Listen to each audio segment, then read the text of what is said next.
खुदा दी कसम मौजां लाइयां ने। यह मौजां मेरा रब करीम ते आका करीम सब दियां लाई रख। मियाँ साहब मामू साहब को आन लगे खाना फिर जिन्हें खादा होता बड़ी मज़े की गल की तुसीं याद करवाता है। लियाज साहब रातां भी मदीने दियां ते बातां भी मदीने दियां। अल्लाह जानदा है मदीना पाक दियां गल्लां दियां क्या तुहानूं भी लगदा है चस्का लग गया, स्वाद लग गया। अल्लाह पाक है स्वाद सब नूं लावे। अल्लाह पाक सब ते रहमत करे ते करम करे। बड़ी मज़े की गल तुसीं याद करवाई है कि महमूद साहब कोलों वापसी ते खाना खादा। महमूद साहब को वापसी ते खाना खादा सी क्योंकि डेली मेरा वादा सी उन्हां नाल मिलन दा। लियाज साहब आने तो 3-4 दिन पहले मैं आ रहा तो बाज़ार चों गुजर रहा। बड़ी प्यारी जी गल है, बाज़ार चों गुजर रही तो एक जानमाज़ देखी है मैं, बड़ी खूबसूरत जानमाज़। मेरे दिल नूं ना बड़ी चंगी लगी है। मेरा दिल किया यार जानमाज़ खरीद लवां। मैं उन्हें को कीमत पूछी है, उन्हें मैनू कीमत दस दी है तो मैं कहा यार ले लवां किते वेख ना जाए। डिज़ाइन बड़ा खूबसूरत सी ते इक्को ही मैं क्या हो रहे नाल दी हैगी है, कहंदा नहीं ऐ ही पई है। मैं उन्होंने पैसे दिते, मैं क्या जानमाज़ दे दे।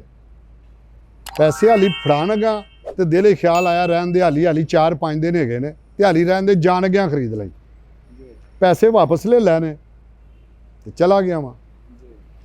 बाद जाके ख्याल आन दिया यार किते वेखी ना जाए। फिर मैं क्या नहीं यार जे नसीबां दी होएगी तो मैनू मिल जाएगी।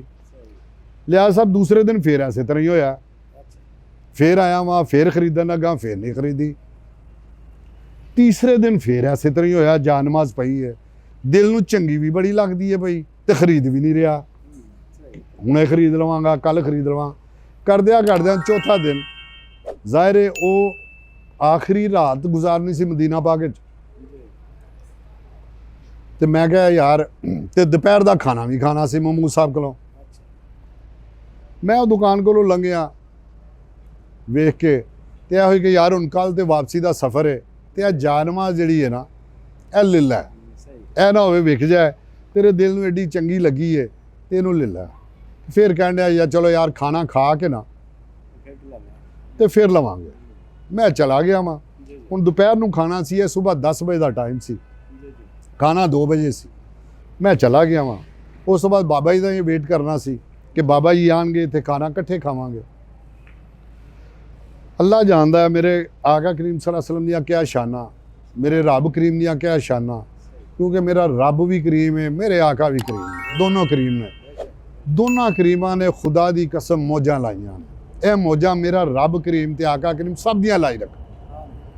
मेरे आका करीम दी जिन्नी भी उम्मत है अल्लाह पाक सब दियां मौजां लावे। ते अल्लाह पाक जिहड़ियां जेड़ा साडी वीडियो देखे अल्लाह पाक उहदे ते भी खसूसी रहमतां करे, अल्लाह पाक उहदे खानदान ते रहमतां करे और अल्लाह पाक उन्होंने अपने और अपने प्यारे महबूब की दर की जल्द तो जल्द हाज़री नसीब फरमाए परवरदिगार। ते जेड़े बेचारे साडे नाल मेहनत करते हैं पे, साडी वीडियो बनाते हैं पे, अल्लाह पाक इन्होंने भी अजर देवे। यह भी सवाब की नीयत नाल काम करते हैं पे ते अल्लाह पाक इन्होंने इहदा अजर अल्लाह ही दे सकदा, बंदा की कर सकदा। लो जी लियाज साहब होया कि दोपहर का टाइम हो गया, खाने का टाइम हो गया, बाबा जी भी आ गए, दस्तरखान उस तरह महमूद साहब ने विछा दिता। अलहमदुलिल्लाह खाना शाना खादा तो बाबा जी कहते भाई अब इजाज़त लें। तो मैं महमूद साहब नूं मैं कहा महमूद साहब इजाज़त है हुण, कहते दिल तो नहीं करता पिया तो लेकिन ज़ाहिर है जाना तुसी ज़ाहिर कल अज आखिरी रात है, तुसी समान भी पैक करना होएगा, प्यारे करीम आका सल्लल्लाहु अलैहि वसल्लम की बारगाह इस्लाम भी पेश करना होएगा तो दिल तो नहीं। मैं कहा मेरिया चीखां निकलदियां ने पियां कि अज वापसी है।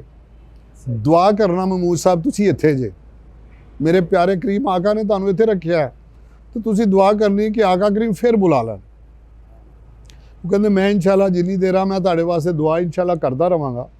जदों उठ के जान गया तो लियाज साहब जिहड़ी असल गल खुदा दी कसम मैं तसव्वुर भी नहीं कर सकता, वो जानमाज़ मैनू गिफ्ट दे रहे हैं। कौन? महमूद साहब।